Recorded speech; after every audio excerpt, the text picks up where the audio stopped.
Rouge Legacy, aka Rogue Legacy, is one of the shining pearls within the roguelike genre. Originally released 7 years ago in the year of our Lord 2013. And what a year 2013 was. Multiple elected officials are arrested on charges of fraud for allegedly attempting to rig the 2013 New York City mayoral election. Think that doesn't happen? Think again, buddy. The bass player from 3 Doors Down got charged with murdering a guy, like the dude got blitzed and straight up ended a human's life with the grill of his car. We have a word for that in this country, bucko. Vehicular manslaughter.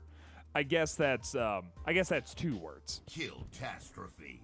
He's actually in prison right now for something totally different. He already had priors and got nabbed with a gun. He was beating his wife, and when the cops showed up, they found weapons. Dude was a felon, and that don't fly, homie. I wrote fly homie in all caps in the script to make sure it came across. I hope it did. If I go crazy then, would you still call me Superman? Not anymore, motherfucker. Performing a wheelie on a motorcycle was banned in Illinois. Don't believe me? Look it up. This was our lives, and damn it, we liked it that way. And then, a game changed it all. This game was called Rogue Leg.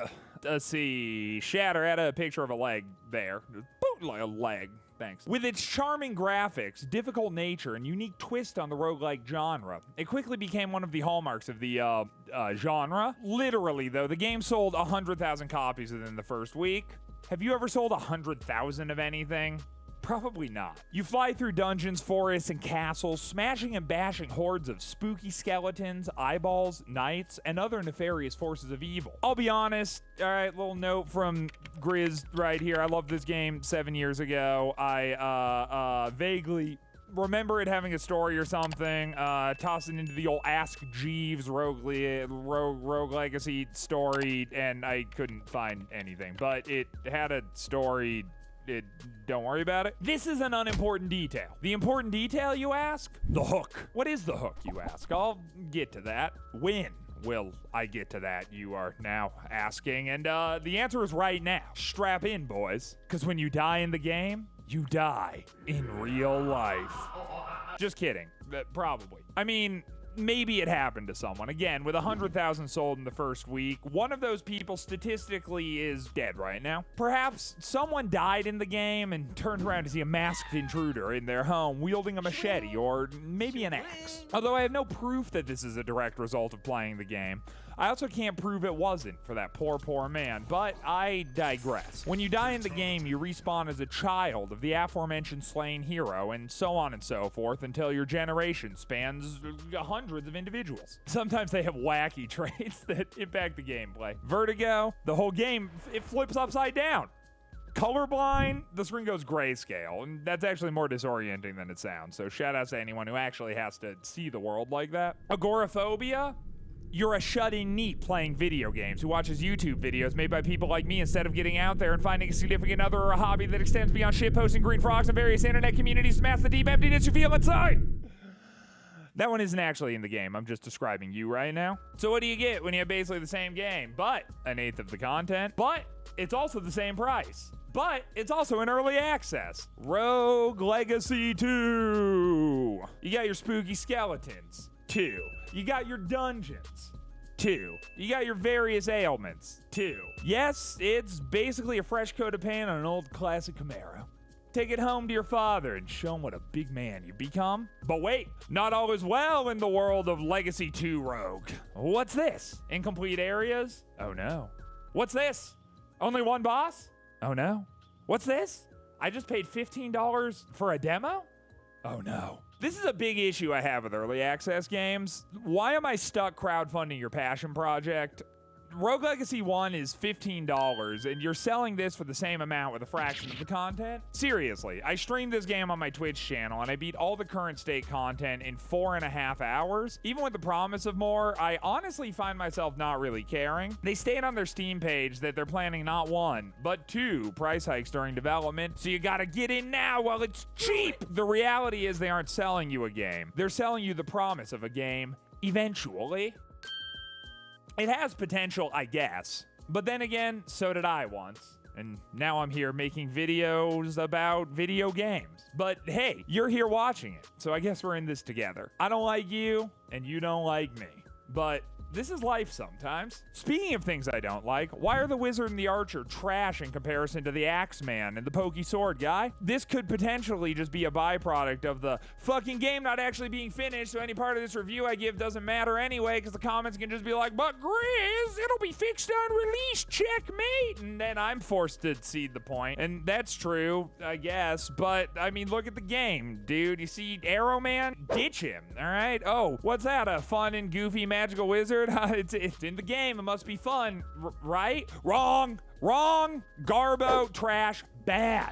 Merely holds a candle to the might of Axelad. I find this annoying. In a game where classes matter so much, to introduce a little variety into the mix, balance becomes very important. If I had a choice between getting punched in the head, getting kicked in the neck, or eating a delicious tuna melt sandwich, I'm gonna pick the sandwich every single time. The presence of options doesn't actually mean anything when one or two just give such an obvious advantage to the other. But hey, I'm being a negative Nancy. You want a little positivity in your life? Use your hashtag You're Worth It's and your life-affirming social media influencers, are ya? Huh? Used to your yoga and avocados? Are you there, bud? Need a little pick-me-up every now and then? Life a little tough there, bucko? Haven't had a hug recently. Quarantine got you down? It's okay, I got you covered. Here's a positivity segment. The platforming's cool.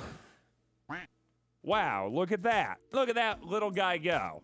Oh man, isn't this just so exciting? Also, the boss fight was kind of neat, I guess. Like, I wasn't blown away by it, but it gave off some Hollow Knight vibes, and that's fun. Ooh, took me 4 or 5 tries to beat it, because you actually have to learn the movesets. I don't know, man, that might end up being kind of a neat thing. We'll see, I guess. Though I did think it was hilarious that after you beat the boss, you can go into a different area, and you get a pop-up that's like, hardcore mode activated. Only real gamers past this point. No rewards, but this is a real challenge for real gamers. And then it's just the same boss you had just killed, but there's 2 of them now. And thanks, guys, but I don't care about this at all.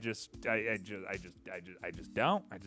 don't care. Early access is lame. I've already mentioned this, so I won't repeat myself too much. I just want to toss it out there that in the case of Rogue Legacy II, now there are 2. I don't think this would be in early access without the success of the first game. Truly, I really feel like the devs know how beloved the first game was, and also know that people will be willing to throw money at a sequel because of the star power that the first one had. If it were some generic roguelite of the week simulator, people would be annoyed by this practice, but it isn't. It's Rogue 2 Legacy Edition, and therefore people are more willing to part with the cash because of the promise of a good product. But I will emphasize again, just because the first one was great does not mean that the second one will be, and they are charging $15 for a game that you can beat in 5 hours in its current state. The game is different than the first, but not so different at this point to justify the price. It's basically the same classes with the same traits and the same spells and the same enemies with 1 or 2 flashy upgrades, and then totally stripped of all content outside of that. They say if they have their way, the game will be twice as large as the first one was, and if that's the case, cool, man, fantastic. I'll totally change my tune once I see that. For now, however, those are just words, and they don't reflect the actual product that you are purchasing. The fact that there's an area in the game currently that you get to, and there's basically a book that says, this area isn't done, game development is hard, am I right, gamers? And the XD. It's just kind of off-putting to me. I dislike when soulless entities try to use these tactics to relate to me, as if I were on some kind of level with them, you know? Yeah. Drinking the blood of children to stay eternally young like everyone else in Hollywood. Time. It's like, I paid for your game, I'm gonna take the game at its face value, and if you're not ready to add something, then just don't add it. This isn't like I got this for free. It's not like a free thing that I picked up where you're showing off assets and maybe some aren't quite ready yet, and maybe I could understand that. Games like End is Night, games like Celeste, games like Hollow Knight, to name 3 of my favorite indie games of all time. They're currently on Steam for the same price that you're charging for this literally not even finished demo, and there really is something to be said about that, I think. It's for all of these reasons that I would recommend you not buy this game. There's nothing here to justify it at this point. I'm perfectly willing to admit bet that at some point in the future, maybe it'll be totally worth it and people will bring this video up and they'll really stick it to me. For the time being, though, you're just tossing money to an eventually pit, where if the devs do their job, you might end up with something that you like someday, but also you might not. Don't worry about it, though, because it'll totally be twice as big as the first one. Haha, trust us. Just trust us. Between the lack of balance for classes, a lack of originality separating from the first, and the lack of general content at all, this is a huge mess for me in its current state, and I know I'm kind of hung up on this point, but let's get real, dude. The audacity of a price point that is identical to their first game is very hard for me to overlook as well, just given the amount of content that's actually in here at the moment. I really did like the first Roger Lugosi, and I hope that someday I can say that I like the second one too. For now, though, much like Three Doors Down bassist Todd Harrell, I'll be throwing it into a dark corner and forgetting about it. Who knows, though? It might pop back up again in a couple of years. All right, guys, that's the video. Really appreciate you all for watching. I sincerely do.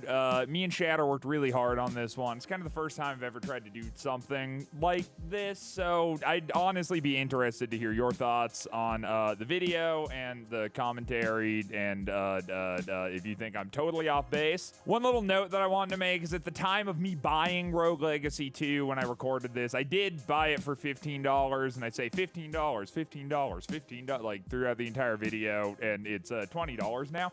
But if anything, that just furthers my point. It's $5 more. I do hope to make some more videos like this. I'm also going to include Shatter's links down there. I just want to give like a big shout out to him. I wouldn't have been able to do this without him. He did the bulk of the editing on the front end. I did the kind of final closing point things, and he's been very, very helpful throughout this entire process. So I would urge that you check him out too. And that's going to do it for me, yo. All right, I will see you all on the next one.